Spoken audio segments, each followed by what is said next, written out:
good headsets. That's right. Good noise-canceling headsets. But here we go. We got losers finals. Losers finals. Zain versus Cody Schwab. So Zain won winners. Zain won in winners 3-2 in winner semis. Actually, one of the best sets, not this Genesis, but the Genesis prior, was Cody Schwab and Zain outside of Grand Finals. Oh, fire amazing, set. amazing set. So I hope we're in for another treat like that. Cody, like, you know, if you're a Fox player, then this is not a contentious statement. Cody's just so good. First of all, Cody's so good, but also Cody's so good at this matchup. Oh, definitely. I mean, Cody is like the level of, because like, okay, how much better is Cody than like, let's say Moki or Sensei? Okay. Not that much, right? You know what I'm saying? Like on any given day, like they can be. But how much better is Cody against Marth? And particularly versus even Zain. Even specifically versus Zain. Even in, like, if you look at the player-to-player matchup, I completely agree. It is insane. Like, just the decision-making, like, the spacing that he, like, takes in neutral, he is right outside. He is always, like, flirting with the dash attack. Like, come at me, bro. Like, you know, can you get me or can't you? And then, like, when he goes in, he goes in. Like, he really... That grab was crazy, by the way, from Zain. Right. Yeah, just to finish saying Cody's praises real quick. When he decides to go aggressive, he goes all the way in. Like, he's not pulling any punches. And I think that a lot of Foxes, they try to kind of walk this tightrope, but they fall a little bit short. They're a little bit too aggressive or too defensive. But, yeah, Cody... extremely calculated here. I also think Cody really believes in Fox. Even amidst the time period where, you know, it was like Marth beats Fox 6-4 across all the matchups, across all the stages, and, you know, we need to change the rules, so whatever. You know, during that kind of like talk, amidst that kind of talk, Cody always still believed that Fox was the best character, even amongst all the other stages, right? He had a brief moment where he was kind of like trying out the Sheik, but basically said, you know what? Nah, he was Fox always a Fox do believer. Oh my goodness, fell a little bit too low, but Zain, let Cody land, let him get his double jump back. And, you know, is going to close that edge guard out, but the edge guards haven't actually been the cleanest from Zain. He's allowing Cody, you know, a few more flips of the coin than maybe he feels like he deserves. Yeah, I've actually been seeing a couple of flubs, I mean, a decent amount of flubs in this top four compared to what I would be accustomed to seeing from these top players, right? Right. Especially amongst the edge guarding in particular. Man, I mean, I think the thing that I realized recently,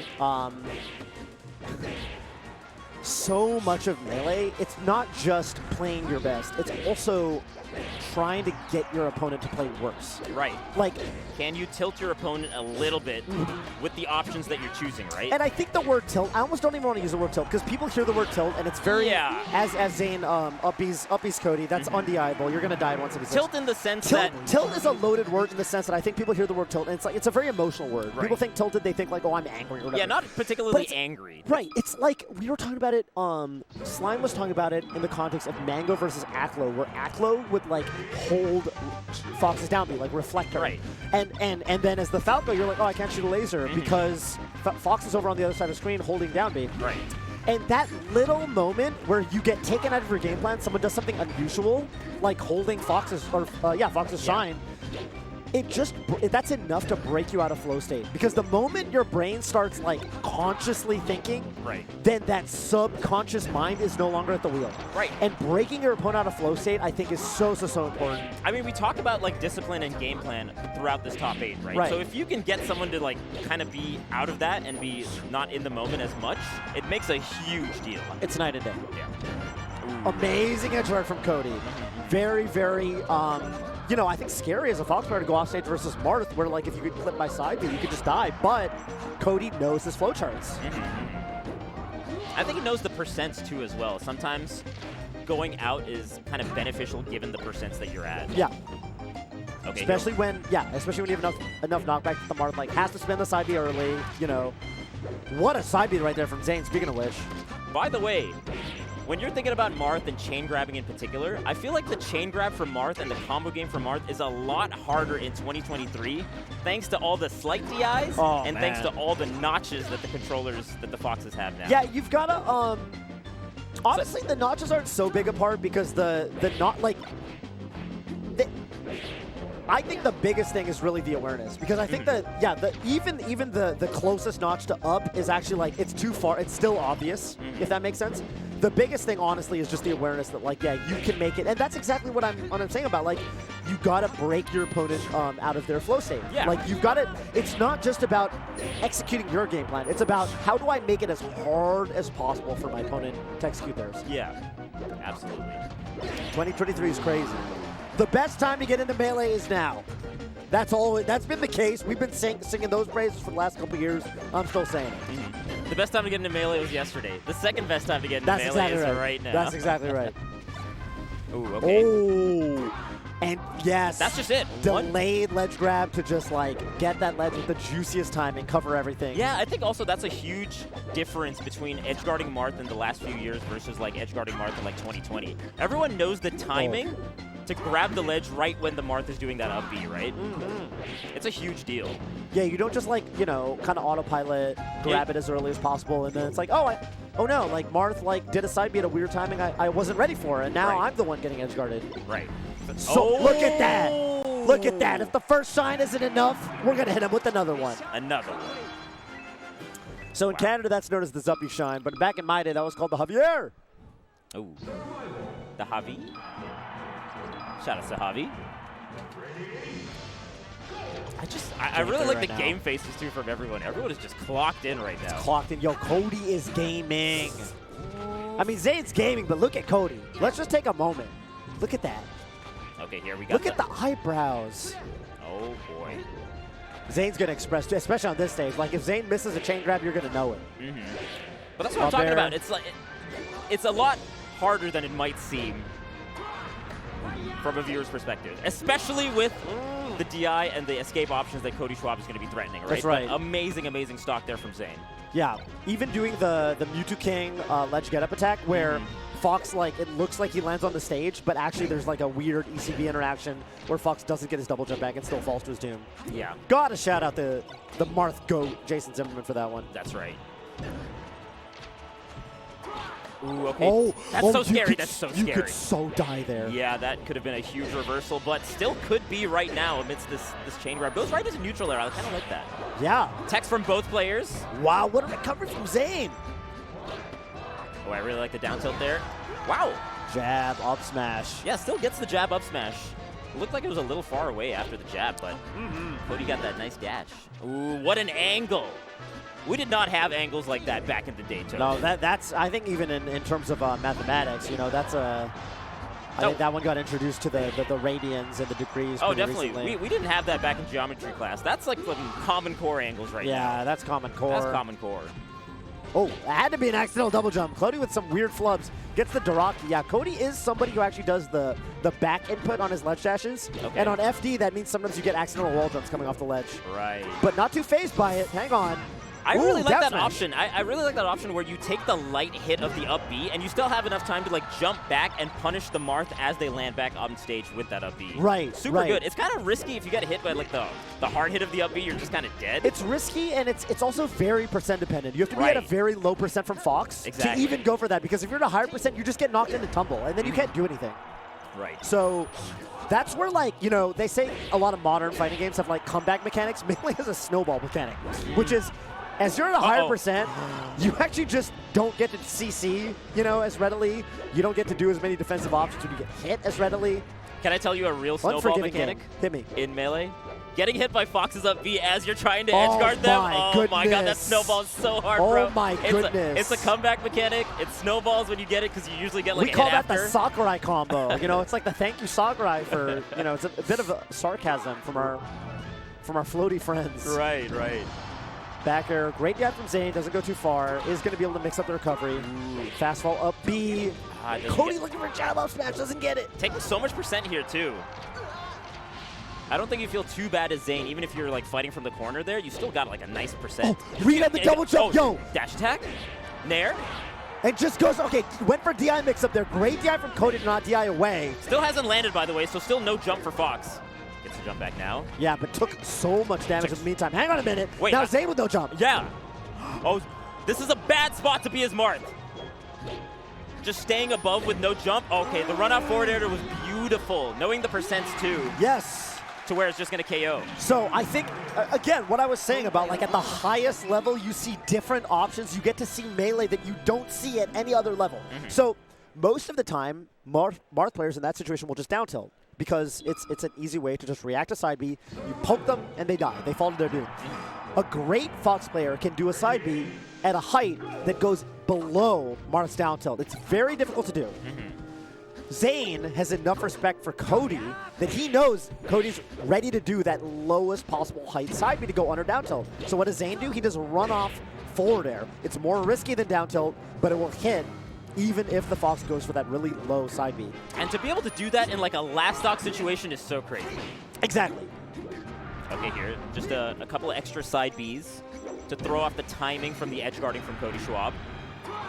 Even here, like that, these up Bs are so differing in their timings, right? Yeah. You got like an early up B in case like the Fox is going to be coming off the stage. You're going to do like the late up B if you see them like waiting on the stage so that you can maybe grab the edge. So even like the timings from the recovery are just very nuanced. Yeah, you'll notice Zain like does the up B at a location where like he doesn't just want to grab the ledge, he actually goes a little bit above the ledge, and then Marth kind of gently falls to the ledge to try to trick up Cody's timing if Cody's just trying to edge hog him. Look at this. Oh my goodness, no reverse way. back air? Oh my, Zain getting custom. Yeah, Zain was trying to do a reverse forward air amidst all of that as well, by the way. Still gets the edge guard, gets the forward smash. Yeah, Cody trying to trick him up. Thought maybe Zain might grab the ledge on him. So Cody's like, cool, I'll just go straight, play the level 2 mix-up. And Zain's like, nah, I'm going to take it back to 2007 with this one forward smashes. Oh, wait, great tech! Doesn't get the... Downer doesn't spike. Yeah, wow, Cody makes it back. I think Zain actually cut a side B. Probably confirmed the kill with just a side B because you can't tech side B, but okay, one way or the other. It just happens so fast, right? It's so difficult to like question the decisions when you have like a split second to make them. I'll never question Zain's Marth. You can't question Zain's Marth. You can't, unless you're the Crimson Blur. Even there, that was so nice dashing before seeing like what recovery option was coming out to give yourself enough time to be able to throw out a different kind of option. I love that. Okay, goes right into the up smash. Every spacey player in the venue just clenched right there. Yeah. When you get hit by Marth side B off stage at 0%, Same you're with like, Falcons. I'm dead. Same with Falcons. Yeah, no, I should really, I should say fast faller, not spacey, fast faller. It hurts. It hurts. Let's be all inclusive here. Falcons, you're one of us. You're from space. Thanks, man. Humans are animals. Yeah. Oh, that was a crazy forward air. Really? Well, yeah, off of the like a that's double the shine. That's the shine we saw in the previous game. Javier. I think the really nice part about that is that you're not expecting the second hitbox. Where's the shine? He didn't just grab. He didn't land. He didn't land. That is great. 2 double shines. And that's just it.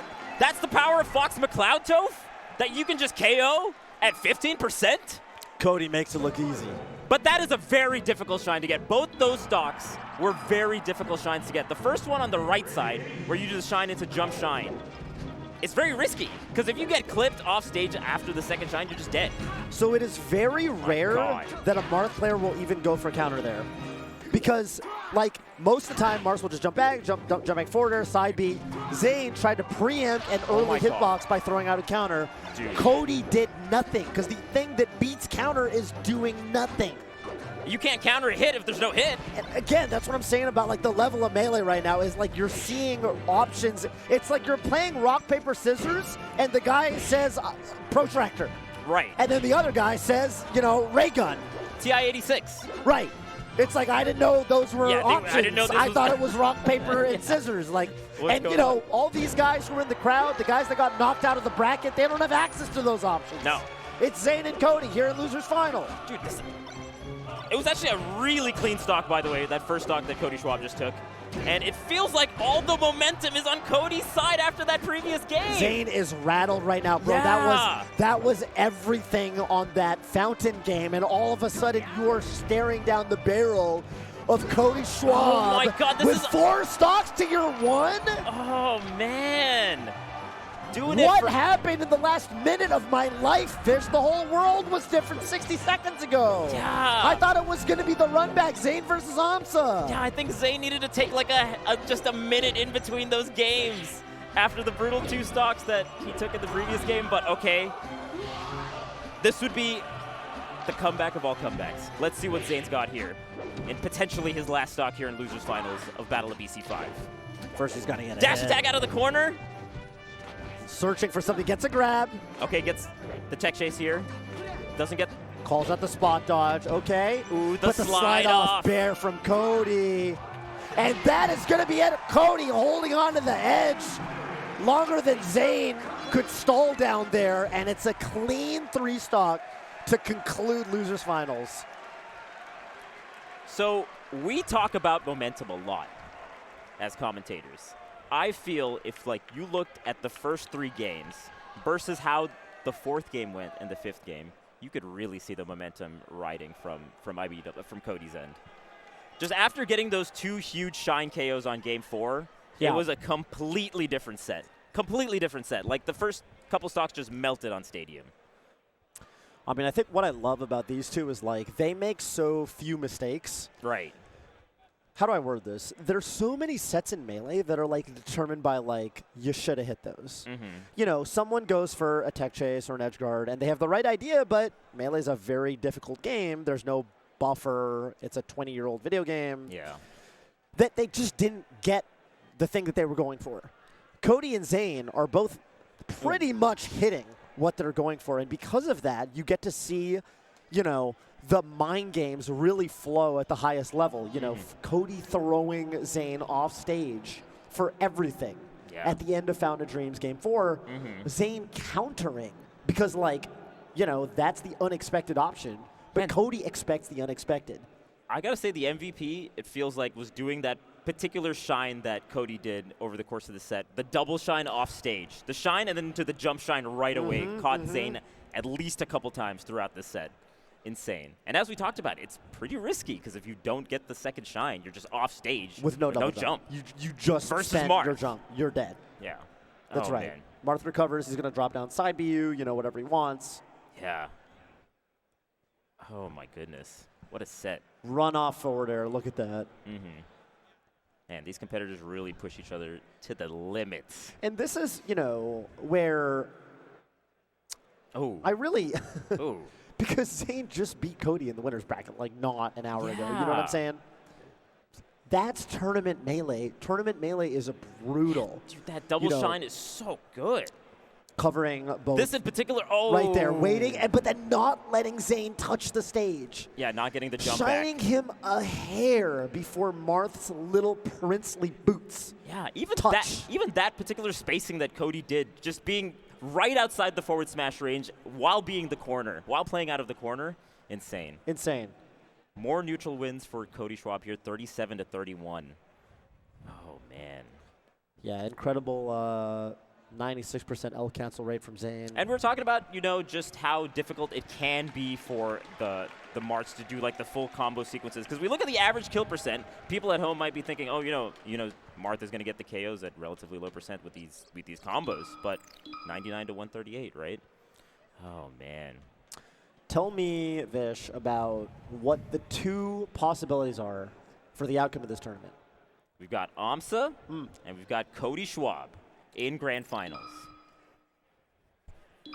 We're down to the last 2 competitors here. The last 2 competitors.